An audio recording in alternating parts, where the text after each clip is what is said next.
Assalamu alaikum wa rahmatullahi wa barakatuh. Abatuuliza n'abatulaba amanya erinnya Haji Abdallah Lukumbi nga mbaddeko mu Halal Bureau ku Uganda Muslim Council. Yes.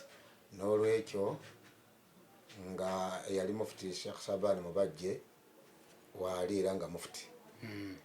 N'olwekyo njagala okutegeeza abatuuliriza nti ono gwayogera naye tali wala n'ebya Supreme Council wabula abadde mu Supreme Council amanyi ko ebitono ebingiko mu Supreme Council. Mu Supreme Council nga bwe bizze bitambula. Nga gwe abadde mu Uganda Supreme Council headquarter Old Kampala, right? Ensonga zino ezitambula ozoogerako ki? Alhamdulillah rabbil alamin wa salatu wa salamu ala rasulillah sallallahu alaihi wasallam. Njagala okutwala omukisa guno okwebaza gwe muganda wange amanya Faruku olw'okunsinkana n'onteeka mu kamera mbeeko kyenjogera eri abasiraamu. Ate nga njagala kutegeeza abantu era bamanyi tinza gwolaba wano mu duniya muno batono nnyo abatamanyi mu Kampala mu busiraamu bwa Uganda batono. Teri omukulembeze wa busiraamu bwa Uganda atamanyi nti nze Lukumbi. District kazi yeno Teri ba district kazi bonna bakumanyi. Teri bamasheka basinga bakulu bani batopu b'obusiraamu bonna bamanyi. Buli top okuva ku mufuti chairman secretary general ani bonna bakumanyi obukulembeze obufuga Supreme Council. Otyo kitegeeza tuli ku muntu omutuufu bamanyi. Ate nange mbamanyi ng'abantu waliko era nga tebalinajja namu obukulembeze buno era nga mbamanyi nabo bamanyi. Otyo gwe mukisa gwe tulina. N'olwekyo kyogenda okwogerako okimanyi. Nkimanyi. Tutemeeteme. Ekigambo ekiri mu busiraamu bwana Faruku kitono nnyo si kinene. Ekigambo ekiri mu busiraamu kya mufti Sabani Mubajje Sheikh abadde mufti wa Uganda. Lwaki ngamba abadde mufti wa Uganda? Constitutional Supreme Council etugamba mufti mwabadde afugira Sheikh Sabani Mubajje nkadde akoma mu myaka 7. Nga ennaku z'omwezi 12 March Sheikh Sabani Mubajje lwe yaweza emyaka 7. Otyo n'olwekyo mu buvunaanyizibwa bw'obusiraamu awo yali ateekeddwa okukola ki? Okukoma akwasa abalala. Kubanga Constitution egamba ni mufti bw'akoma beppa avaako n'akwasa omumyuka we n'amukwasa entebe. Omumyuka we n'afuga oba n'atwala obuvunaanyizibwa bw'emyezi 3 ng'ali mu ntebe bwa mufti. Interim government. Bw'amala secretary wa sharia, director wa sharia, yes, n'alanga abantu kubategeeza nti abannange mufti wa Uganda yaggwako era tuwagala kulonda mufti. Otyo Abantu abalina obuvunaanyizibwa bw'ebisaanizo ebibaweebwa mu Constitution ya Supreme Council ne bawaayo empapula. Otyo ne bawaayo empapula. Magistrate Rwama netuula nesengejja mu abo abawaddeyo empapula neega nti ono gwe tulonze ku bwa mufuti ne Bwanjulya Gondi executive abakoze joint session ne bimulaga eri abasiraamu. Tugende mpola. Okulonda kwa mufti abasiraamu abali mu kyalo ne mu kibuga abatakumanyi bwe kubeera kwa mugongo bwe kutyo. Batulondera bulondezi twakkiriziganya oba Constitution yateekawo abantu abo abalonda ki naye balina ebisaanizo. Balina ebisaanizo. Omuntu ayinza okubeera mu ntebe nga mufti abaddeko sigamba nti kyekyo kyakola kyesinaako ogundi bukakafu. Ayinza okubeera mu ntebe n'oleeta omuntu olw'okuba Faruku mukwano gwo n'omuteeka ku lukiiko luno n'oleeta gundi naye bateekeddwa okuba nga balina obuyigiriza obwo Constitution bwe bagamba ti aleeta degree 2 mu sharia. Kakati bajja nga bonna balina obuyigiriza obwo bateekeddwa okubeera nga batulondera omuntu. Ne tugoberera n'entambula ze we zibadde. Okay, criminal records ze ziri zitya. Kakati kubanga bateekawo omuntu oyo gwe mulonda ateekeddwa okuba nga ali bw'ati tazzanga ku musango takolanga kino tabbangako si omutwe mulamu si mugundi mufumbo ebyo nebyo bagenda babiwa wammanga mufti byateekeddwa okukola ki condition zonna zibaawo baziteekawo kati bano abayivu ekireetesa abantu abo beekenneenye bawulama ebisaanizo ebyogeddwako oludda lwo naabirina kubanga ojja kuleeta bwana Faruku ekiwandiiko kyo nga nze agenda okitaputa oluwarabu sirumanyi olwo naategeera nti diguli gye bakugambye gwe mufuti qualifications ze bakwagalako ntuufu kyekiteekesaawo abamanyi bali era balina obuyigiriza obwo obunaakulaba nti awa nedda wano kyekino bwekutebe kubeera so constitution yagaba emyaka meka constitution omuntu alina ofuga egamba constitution enkadde ekoma ku myaka 7 omuntu emyaka gyalina yenga ye egy'obukulu si gyalina ofuga bagamba olina okufuga ng'olina emyaka 4 oba 45 okutuuka ku paka myaka 7 bwewera teweeyongera wadde olunaku n'olumu nali ku mpewo nenjogerako nga ngezaako okuwa mufuti Mubajje amagezi gatya nemugamba nti kino ekiriwo kyetuwulira mukikwese kubanga yakoowa okubuulirira yakoowa okumanya tafuna kumanya n'olwekyo mukadde waffe Sheikh Sabani Mubajje talina bantu bawa kumubuulirira kubanga ekintu kino tekyagudde bugu kyebudoga nti kitono nnyo yamanya nti nazaalibwa ennaku z'omwezi bweziti bwe ntuuka mu nnaku z'omwezi bweziti nja kuba mpezezza emyaka bwegiti nga Supreme Council baali maze emyezi 3 nga balanga tinga ennaku z'omwezi 12 March mufuti lwakoma nga Supreme Council management n'olwekyo abantu babaira nga bayetegefu abasina obuswabazi obusobola okufuga oba balina ebisaanizo nga Supreme Council erina okukiranga kati ng'oyo omwogezi ayogerwa Supreme Council ng'alina okutegeeza abasiraamu kubanga Supreme Council y'abasiraamu bonna gwe Faruku nange Lukumbi ayogera omugabo gwennyina mu Supreme Council Sheikh Mubajje gwalina tewali agamba nti ye alinako gwa njawulo wabula yo ekimufuula ow'enjawulo kumuwa buvunaanyizibwa n'akulembera kyokka naye bw'avaako nga kati bwe yawumma ekisanja kye bwe kyaggwako gundi omugabo gw'alina nawe gw'olina twenkana ate obusiraamu abantu balina ekintu kimu kye batamanyi nti bano bannaffe abaavuddeyo okugenda babeere nga bateekayo omusango mu kkooti n'okubaako kye boogera baba bayamba basiraamu batya nti omusiraamu yenna avunaanyizibwa kyenkanyi okuwaabira omuntu yenna ali ku Supreme Council ng'akoze obubi kubanga seyaye egenda gali si maka ga muntu buli musiraamu yenna mu Uganda avunaanyizibwa Ahlu Sunna wal Jamaa okuvunaanyizibwa ku Supreme Council ne waba wa mukyalo era togamba nga tolikuba omusajja avudde mu bende awabiddemu foti tigwe situkumanyi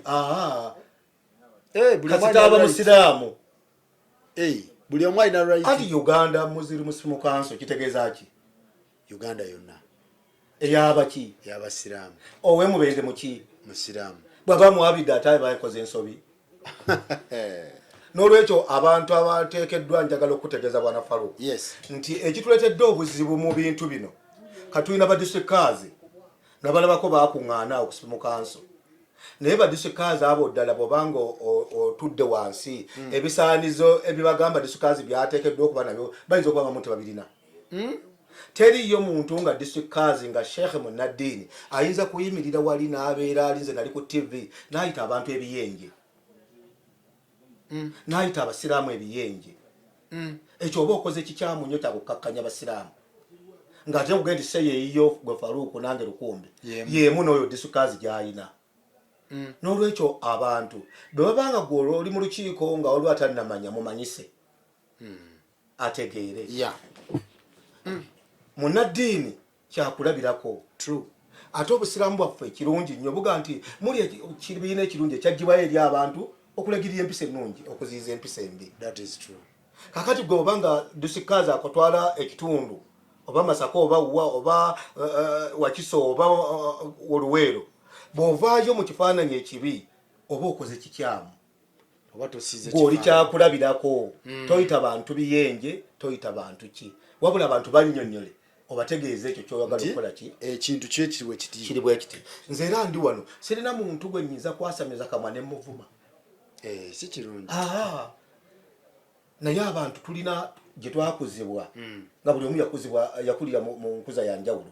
Waliwo abaakula ne bataata baabwe ne bamama baabwe, waliwo abaakulira ku maama yekka, waliwo eyakulira wa muganda we. Ekyo si kibi, naye empisa gy'okutte ng'omukulembeze. Ekyokubiri oba ekirala Faruku, mu Busiraamu tukyalina ekintu kimu.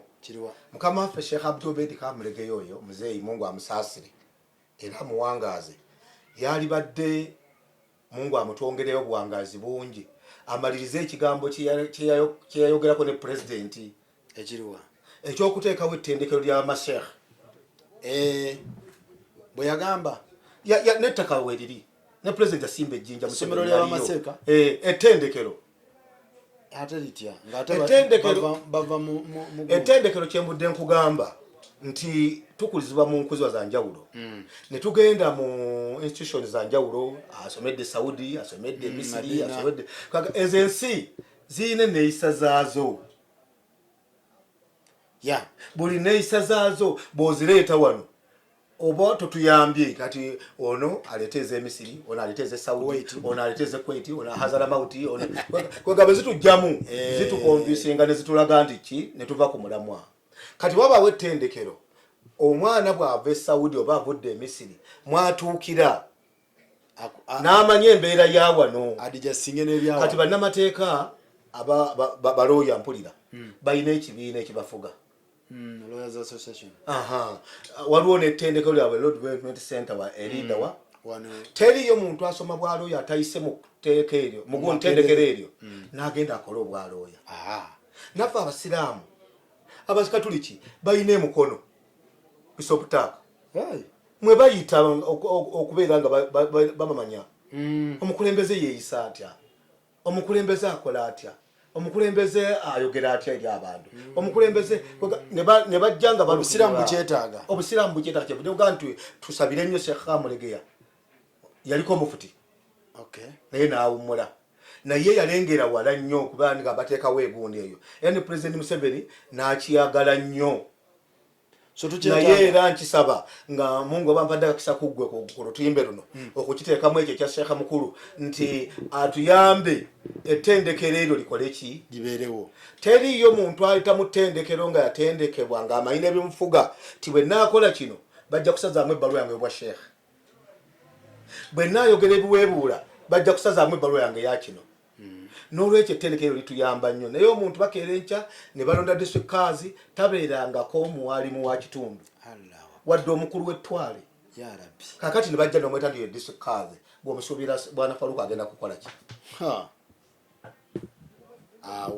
Aba gavumenti boolaba gavumenti zino ez'ensi tebakuwa kifo kyonna nga tebakututte kusomesa. Kifo kye bakuwadde obuvunaanyizibwa weeyisa otya, oyogera otya, okola otya. Obuvunaanyizibwa obukoma wa. Ffe wano ewaffe mu Busiraamu tetukirina. Kye kireese emivuyo egyo gyonna okulaba nga district kaazi ayita abantu ebiyenje. Saamulaba oyo. Akati nja kakuwa. Ojja kampa sikalabanga. Ate nyiza n'okumwogerako kubanga si kibi. Muleke. Kakati obanga mulese. Owulidde naye omuntu omuyita ekiyenje kibi. So Obusiraamu ate nandibadde nsaba abantu abatali ffe bamaseekhe bwe mbanga njogedde ekyo tibantwala nnyo, naye gwe omukulembeze oli kyakulabirako eri abantu. Mukama waffe Nabbi Muhammad sallallahu alaihi wasallam yabagamba, bamubuuza nti olesseewo musika ki, n'agamba nti abamanyi baki be basika bange. Kati obanga oli mubuufu bwa Nabbi, oli musika wa Nabbi, olina okweyisa nga Nabbi bwe yakola. Toyita bantu ki biyenje, toyita bantu biyenje. Kuba omubaka tekyo kubanga omubaka omulembe gwamanya oli sheekhe owulidde abantu abaga nti bano tubakole bwe tuti, n'aga nti mubaleke ku migongo gyabwe kulivaako abakkiriza olaba hikima eyo n'olwekyo tuba osuubira nti omuntu gwe balonda mu buvunaanyizibwa bwa disitulikaazi kati gwogamba nti kubanga disitulikaazi disitulikaazi ali ku level eri obwa mufuti disitulikaazi yenna ali ku level eri obwa mufuti naye kati baliida tabeera mubaka wa mufuti bamulonda n'abeera omugondo omukulembeze mufuti n'amukolaki bali bamulonda eri mu disitulikiti ne baweereza amannya 3 mufuti n'alondako erinnya limu gwenja okola naye gwakolaga naye naye ate n'abantu baffe era abo era njagala kutegeeza nabo batukola kikyamu bw'atuuka eno ne bamuwa obuvunaanyizibwa nti gwe kati gwe balonze mu basatu okuba disitulikaazi ate amulonze eri waggulu n'alowooza nti buli kyonna buli kyanaakola ajja kukkiriza bukkiriza kitao buyisi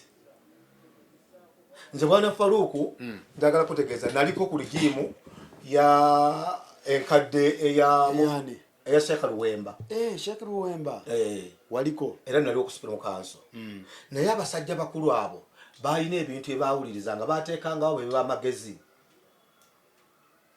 bateekangawo semina emisomo naye wano ekyo kitaliiwo omuntu amala okutuba disitulikaazi agenda bugenzi nga banamuyita nti bakwenda kusipira mu kanso wali olukiiko ng'ajja mulimu omuntu gwe balonda nga tatulangana mu lukiiko lulimu bantu 50 nkubulira nti Katonda ate gobadde ku kintu ku system kwennyini gwe tolabangayo kankubulire kakati enkiiko zonna ze bayita n'olaba disitulikaazi emyaka gy'amazeeko 32 nga tabeerako kirowoozo kyonna kye yali ateeseza mu lukiiko bamuyise naye ng'atuula butuuzi bw'ati ne bamuwa allowance n'addayo mu district n'ababulya ebibaddeyo naye nga ye talinawo balabikira kugamba nti alina kyakoze eki kyekireese ebyo ekireese ekyo njala ekireese ekyo nti abakulembeze bano abawaggulu balina ndowooza bye bannyonnyola bano abadisitulikaazi tinze mukama wammwe teri kye muŋŋambayo naaba nga tatunuulira bantu eri gy'ava ng'atunuulira ono yekka mukama we tibenakola alina kukola kisanyusa mukama we buli obanga okola omulimu nga gwe kati woli munnamawulire booli ki buli okolanga omulimu ng'osanyusa mukamawo oba tokoze ng'ate olina abantu gy'ova kiringa bamemba palamenti kinga nze mba Butambala ne balonda memba waki wa palamenti ajja akiikirire memba palamenti ateekeddwa okufuna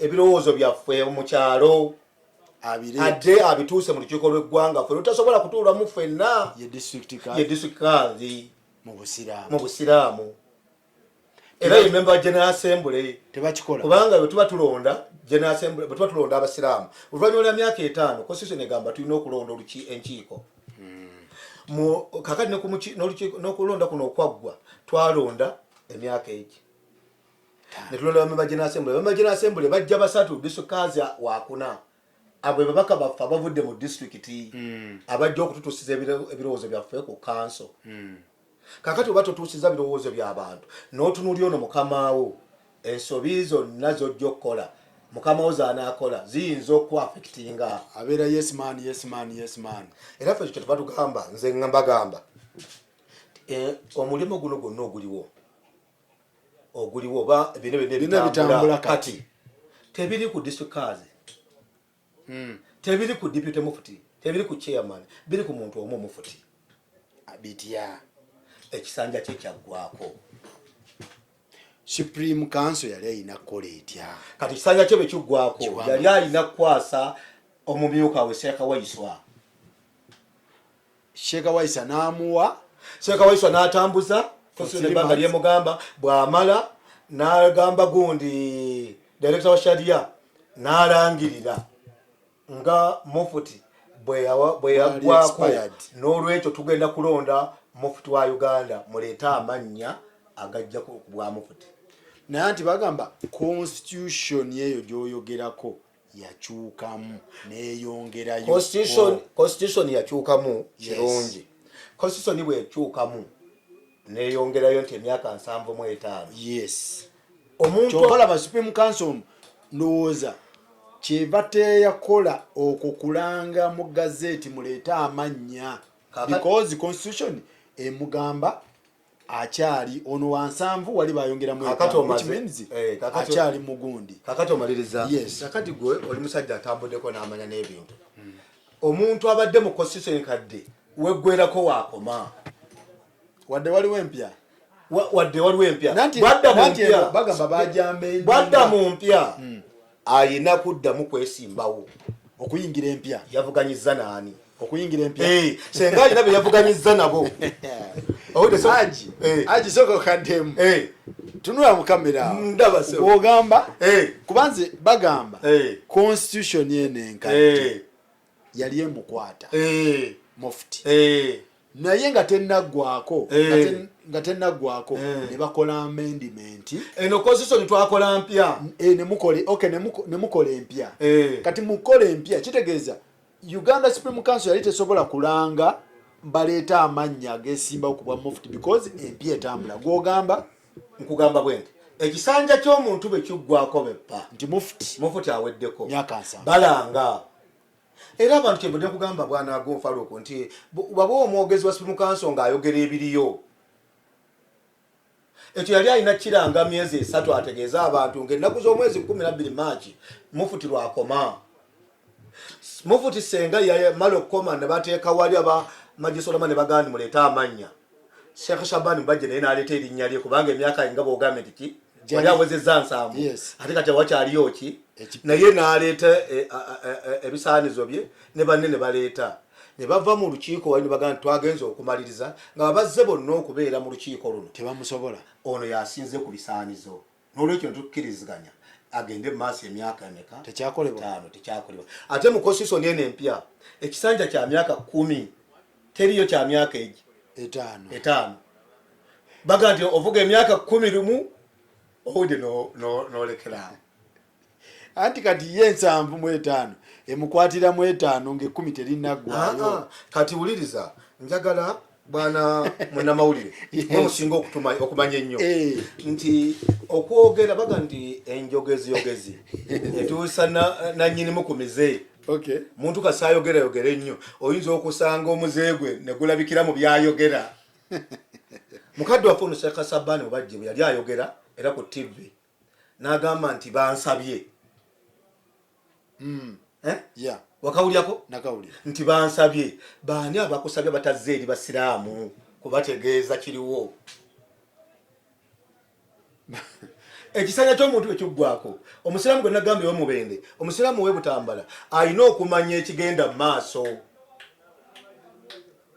Kabeera muzibe buli dakiika munnyonnyole update. Munnyonnyole ziri ensonga ezaaliwo emabega abalala naffe twali tuzigendeddemu eza Sheikh Mubajje atunze ebintu by'obusiraamu akoze atya weero kyaliwo naye kati kino si kyekiriwo era ffe twadda ne tumwegattako tutambuze Supreme Council ba Supreme Council yaffe ffenna era bino byonna byolaba nti tugenda baba mu kooti tuwagira abagenze mu kooti tukola tya naffe kennyini tusobola okuwaaba emisango naawe osobola okuwaaba naye tulumirwa Supreme Council era tebakulimba ti bino byenjogera tinvudde mu Supreme Council. Okyalimu? Ndi mu Supreme Council. Oli wa Supreme? Ndi mu Supreme Council. Naye abantu balema okumanya muganda wange kye nagambye nti bwe mubeera nga tuli wano gwe bwozza omusango gyendi bwe nkuvunaana tekinjijjaako kuba muganda wo.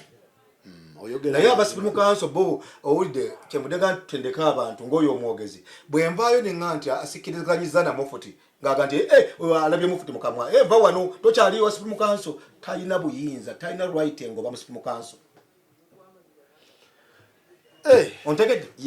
Talina buyinza ngoba Supreme Council tusobola n'okubeera era njagala okutegeeza waaliwo ogedde ku bigambo bingi oba ku bintu ebyenjawulo waaliwo okulondebwa kwa mufuti gwe balonda eggangu wakumanyako wakuwulirako kakati owulidde abo tebagoberera gundi constitution era kyova olaba nti nze saalimu abo ababeegattako wabigoba ati bw'oba otagoberera constitution bw'egamba owulidde owaba gw'oli ku kya constitution kakati fe tuli ku constitution abantu bategeeze nti bannange mufuti abuzaako ebbanga bwe riti akole kyaggweko kyekyakino omuntu amanye naye bw'oba togambye muntu nti Mufti aweddeko ate ne mukeera enkya n'ogamba Mufti alayidde abantu bagamba kiki ekyakoleddwa ate kyekiriwo n'olwekyo bano abali mu kkooti so bandisoose ne batunnyonnyola ne batuwa update mu public ekisanja kya Mufti bannange kiweddeko tugenze mu kulonda abantu ne bakola ki bawaayo amannya gaabwe ne Ssekasabani bwe bajja n'awaayo erinnya lye ne bamulonda wano tekyabaddewo saakirabyewo kyaka ba Besigye nga bwenkugambye ku Besigye kakati bw'obanga okoze ekyo olwoba togoberedde ate nga ffe bammemba baaki b'ekintu abateekeddwa okumanya be basiramu okwemulugunya kuno kakati abasiraamu beemulugunya ng'ate balina n'ebyabwe munda ebyabanyiiza mu myaka giri kubanga luli twano baali babitadde ku gavumenti President Museveni tumwebaza yakolaki yatuwa bilioni 2.5 tulonde n'alagira parliament 2.5 billion n'alagira parliament za kulonda na kukola constitution n'alagira parliament okulonda kuno okubeera just mu kifo ekimu 2.5 yeah oba ogamba milioni 2.5 obuwumbi 2.5 okulonda okutagenda mu district okwawo okulonda abami bajira assembly yajja anti okulonda kwa mufa kuno kwa leero kuno kwenkugamba kuli okuwedde anti kyenjagala aje kiki okulonda wangambye tekutambula tekubeera kwa magongo okutambula emyaka 5 nakugenda general assembly efuga emyaka 5 yes emyaka 5 bejjaggwako okulonda okwo kwe kwaliwo n'okukola constitution anti bilioni 2.5 nze ndabange bazituwa naye njagala kuleetera mukamuka embudde kugamba nti mu kulonda okwo okwaliwo Mufti teyali tavunaanizibwa bagenda kulondebwa anti yali mu constitution emyaka 7 nga tannagiweza yali abuze emyaka esatu era twalonda nkiiko twalonda enkiiko ne zigenda mu maaso ne ziggwa ne tulinda emyaka 3 giggweko ekisanja ye kiggweko baddemu balonde Mufti alondebwe ezo bilioni 2.5 zaali za kulonda nkiiko member general assembly enkiiko n'okukola constitution only era abantu bawe ebirowoozo byabwe ne bakola batya ne batambula nange nali mu kubatambulako okunoonya gundi 2.5 ne bugenda mu birala kyembudde nkugamba nti waaliwo okulonda okwegamba kwekugambye kwenkugambye ogamba tewakwetaba bwe bagenda mu kooti emisango engera bagitadde mu kooti mwalimu ekigambo kye bagamba Mufti Mubajje nti agende atuuze enkiiko alonde enkiiko ezinakola ku misango gy'obusiraamu nga tribunal court yes nkiwulira kakati enkiiko ezo zonna teyazironda ate senga weeziri fe abamu senga tugenda muze okuwaaba mu bukiiko obwo naye buli wogenda okuwaaba bali abaliwo basajja be yafuula ng'abantu be bakufuula mulabe nga baagala kukuba mayinja baagala kukola kuta ekitali kituufu kati n'olwekyo tribunal teriiwo magisuura ye ya waggulu bw'ova mu tribunal nga tomatidde magisuura yeri waggulu yekulembera Sheikh Abdul Kamulegera bw'ova muno nga tomatidde n'ojulira mu supreme mweyo magisuura ebanga kooti and kooti enkulu kakati yagirondayo nebaawo weeriyo yo weeri lwaki temuwaabayo neyanzeege kati toyinza kugenda nowaaba mu high court nga toyise eno mu kooti ento otegedde awabeerawo obutali bwenkanya kati erisivinga misango kyeri eriwa giyiseewa ate ezivudde mu tribunal ate nga bateriiwo teriiwo kati ginaabawo girate bali kati batudde butuuzi bati tebalina byakola yaji ngate embale sibimanyi kati mwe mulinya bingi bye mutamanyi mu busiraamu mulina bingi bye mutamanyi akakiiko kubanga omusango bagamba omusango gulina okuva eno emengo ugende kwaiko neyanziza kati ate nonga nti koti y'emengo kati ali koti nebeerawo ate y'emengo netabaawo kati gituuke gitya wali neyanziza kati kwega obo babukuusa kuddukira eno obo babukuusa kati ekyo bekibanga tekiriiwo kati ogenda mu gavumenti kubanga yenna kazadde waffe kimwakola kubeera omuntu yali abuuza abasiraamu okuddukire ne wamuseke lwaki temulina kooti temulina shariya yensonga eyo era kyagala kukugamba ntolowooza nti guno omusango guno gwe gusoose misango mingi egiriwo kuba emisango gyonna egy'amataka muddukira mu gavumenti kooti zino busiraamu tebulina makooti kati kyenkugambe nti ye ekyo kibaite ekiguumaaza waggulu alonze magisuura ate wansi tulabye otagironze eneevaamu emisango gwe Faruku gy'otomatidde ojulire kati magisuura ye eri eyo etudde butuuze eti terina musango gwonna ate ono goyinza ogenda mu haikoni nti paaba muyo omusango ayikugamba ddayo n'olwekyo abantu baffe balina obukuusa mugamba nti Sekasabaani mubajje owudde abeere sheekh abeere omuntu omukulu yeekube mu kifuba agende nti ekimala kimala kankome wano ate n'omulala akwate buno obusiraamu tebugenda kuvaawo jjo tebugenda kuvaawo ki ate okulembera owulidde ojja kwagala okulembera n'etaano beginaggwako nga bwagamba era ajja kwagala ate etaano emirala bajja kulangirira bajja langirira anti bateke mu gazeti bw'obanga tewasobola kukola kiri kosi nkyegga nti emyaka 7 egiggwako kubanga ndaka kutegeeza General Assembly bwetuuka neggwako teyeeyongera wadde olunaku n'olumu bagamba nti bannange General Assembly yaweddeko naye tetulina ssente za kulonda tukoze tutya tusabe ssente kati ne bana abasiraamu kugenda omwogeza Supreme Council yali alina kwogera ategeeza abasiraamu mu Uganda mwonna kubanga bebambe ba Supreme Council nti mufutinga ennaku z'omwezi 12 Maachi aggwako tugenda mu kulonda abantu bategeere abasobola mujje naye tekyaliwo kati kuno okulondebwakwe kuno gwogamba tekuli mu mateeka yavuganyiza nani kubanga luli mu kulonda Sheikh Semakula Mufti kwe yateekawo Mufti mubajje yavuganya Sheikh Mukuye yaliwo Sheikh Kakoza yaliwo naye yaliwo n'abavuganya n'awangula kati wano yawanguddaani wano yakoze extension kubanga ekisanja kye kimukkiriza ate bwobanga wakoze booto lwaki oyimirira mu bamawulire n'oga nti bansabye kolaki bakusaba kukola kyanti ekisanja nga ate kikyaliko ate bakusabya ki nti jangu oddemu otukulembere omanyi buli woyogera talowooza nti abwayogera abantu tebawulira eno abasiraamu bansabye oba gundi amagisolama kakati abasajja abakoze omusango guno mu kooti kati naffe tutunudde n'amaaso moogi tutuuke mu kooti amagisolama tubabuuze nti omusajja gye yabasabidde mwe ne mutadda mu bantu kubaga nti abange waliwo kino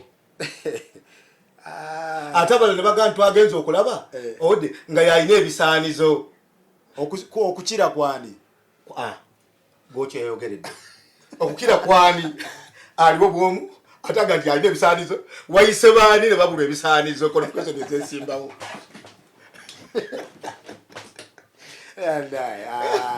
ajo challenge nzate ajo ndibane zimaye bitambula ndibane maye abasiramu bamusabye anti kyenkugambe kyekyo kakati nze musaba era ndi mu kamera wano ate namugambe era nga ndi mu kamera nze njogera mazima zisekweka musaba ng'abasiraamu bwagamba nti bamusabye kati abasiraamu bavuddeyo bagamba tebamusabye n'olwekyakomaawo teyabasabye anti yaga nti abasiraamu bamusabye kati abasiraamu bavuddeyo bagamba tannatusaba anti bano abavuddeyo si beebo kati kyenvudde nkugamba kati njagala kutegeeza bwenti balala bamusabye baani abatutegeeze era ne bano batutegeeze kubanga gundi yagamba chairman wa Supreme Council nga ayogera eri abantu ku ntimbe zino ezammwe n'agamba nti njagala okubanjulira Sekasabaani Ramadhan mubajje alondeddwa okubeera mufti wa Uganda okumala ekisanja kya myaka 10 ate wano bano batugamba nti ate emyaka 5 kwaga ebintu byonna birimu obubadde era nze nebazizza nnyo abantu abagenze mu kooti ekooti etutangaaze era tulaga amazima anti kati nze obuzibu bwe nnina ku bantu abagenda mu kooti update zimala ne zibula omulundi gumu.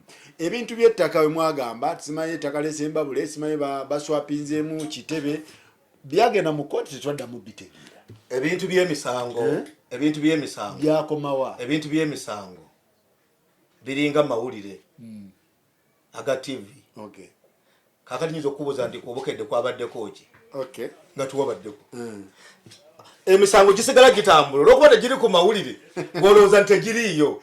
Okay. President Museveni nga president wa Uganda kyamukwatako okuwulira nti ekitebe ky'abasiraamu bakitwala. Yakolawo ki? Kakati n'agamba nti nedda poliisi temujja kutwala ekitebe ky'abasiraamu tutuule tulabe. Emisango gikyaliyo. Tebakulimba nti justice esente ze yazisonyiwa. Muganga kyazaga tasonyiwanga sente era ne order yakyagirina weeri.